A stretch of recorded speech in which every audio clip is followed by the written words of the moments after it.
I got so much motherfucking design on right now.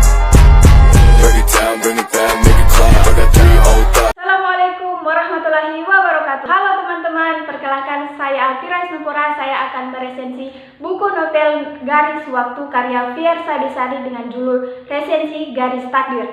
Nah, siapa yang tidak kenal Fiersa Besari? Lelaki kelahiran Bandung 3 Maret 1984 yang kerap disapa Bung Fiersa.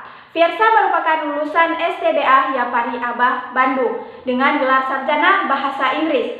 Fiersa Besari memulai karir pertamanya pada tahun 2008 sebagai seorang vokalis band indie.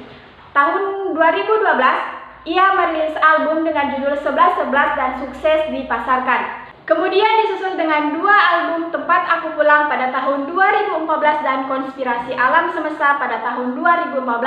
Selain bermusik, Fiersa Besari pun aktif menjadi seorang penulis sejak tahun 2016 hingga 2018. Wah, hampir seluruh kalangan remaja maupun dewasa menyukai karya tangan dingin Fiersa Besari.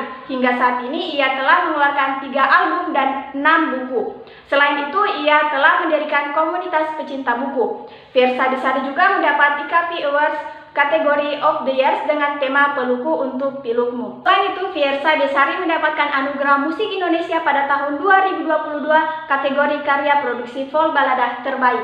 Perbandingan antara karya pertama Fiersa Besari yang berjudul Garis Waktu dengan karyanya yang kedua judul Konspirasi Alam Semesta bisa dilihat dari sampulnya. Karya pertama dengan desain sampul yang elegan, sedangkan pada karyanya yang kedua sampulnya terlihat lebih modern. Selain itu, karya pertamanya berisi gambaran ilustrasi di setiap babnya, sedangkan karyanya kedua tidak ada. Dalam novel ini mengandung kata-kata yang disajikan sebagai penutup di setiap akhir suratnya yang membuat pembaca jatuh cinta dengan kata-katanya yang sangat menarik. Nah, Fiersa Besari ini pandai mengaduk-ngaduk perasaan pembaca, sehingga setiap yang membaca novel ini merasa hidupnya terwakili. Kritikan dari saya sebagai pembaca, novel ini lebih banyak mengandung kosa kata yang sulit dimengerti, sehingga saya harus mencari tahu makna dari kata tersebut. Selain itu, gambar pada setiap akhir surat kurang berwarna. Saran saya sih sebagai pembaca, tolong dalam penulisan novel ini dapat memadukan warna-warna terang. Nah, novel Garis Waktu karya Fiersa Besari menceritakan curhatan hati penulis tentang kisah percintaan, patah hati, melepaskan, dan akhirnya mengikhlaskan.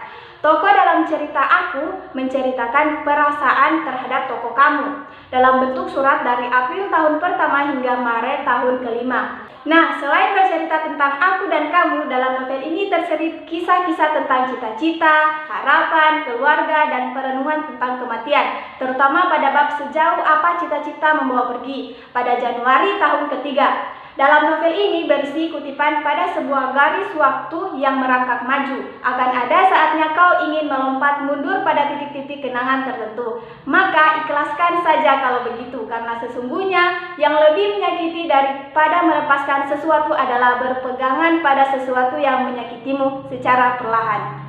Nah, keunggulan dari novel ini, pembaca merasa hidupnya terwakili perasaannya. Novel ini juga bukan hanya memberikan pesan-pesan tentang percintaan, namun ada pesan-pesan yang menjadikan diri sendiri. Kekurangan dalam novel ini, ada beberapa kata yang memerlukan pemahaman dalam memaknai kata tersebut. Dari gaya bahasa dalam novel ini menggunakan bahasa kiasan, sehingga pembaca merasa tertarik. Novel Garis Waktu karya Fiersa Besari memiliki banyak pesan di dalamnya yang membuat kita menjadi terinspirasi ketika membaca novel ini. Jadi saya merekomendasikan kepada teman-teman semua agar membaca novel ini. Selain harganya terjangkau dan isi novel Garis Waktu ini sangat memuaskan. Sekian resensi novel Garis Waktu karya Fiersa Besari. Sampai jumpa teman-teman. Saya akhiri. Wassalamualaikum warahmatullahi wabarakatuh.